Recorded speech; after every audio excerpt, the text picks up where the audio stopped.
জোড়া গোল করে গত পরশু ইন্টার মায়ামিকে লিগ কাপের ফাইনালে তুলেছেন লিওনেল মেসি। সেই ম্যাচের পর এক আবেগঘন বার্তা দিলেন এই মহাতারকা।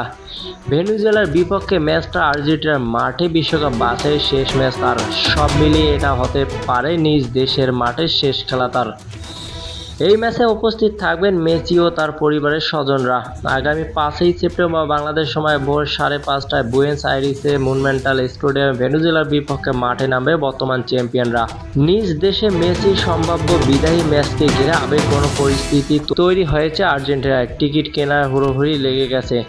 টিকিটের চাহিদা আকাশচুম্বী, দামও বেড়ে গেছে অনেক। আর্জেন্টিনা ফুটবল অ্যাসোসিয়েশন জানিয়েছেন সব মিলিয়ে কম দামের টিকিট মূল্য $1000, যা বাংলাদেশি মুদ্রায় 12,000 টাকা। ভিআইপি আসনের মূল্য উঠেছে $500 পর্যন্ত, বাংলাদেশি টাকায় যা হতে পারে 60,000 টাকা। ভেনেজুয়েলার বিপক্ষে ম্যাচটিতে জীবনের বিশেষ মুহূর্ত হিসেবে দেখছেন 38 বছর বয়সী মেসি।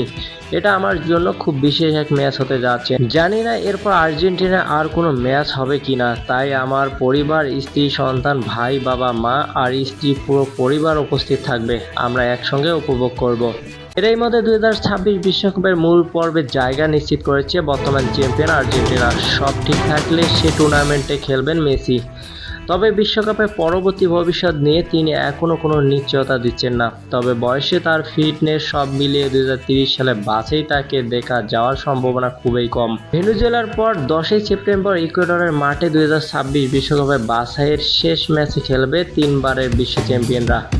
এরপর কয়েকটি প্রীতি ম্যাচ ও স্পেনের বিপক্ষে ফিনালিসিমা খেলার কথা রয়েছে তাদের।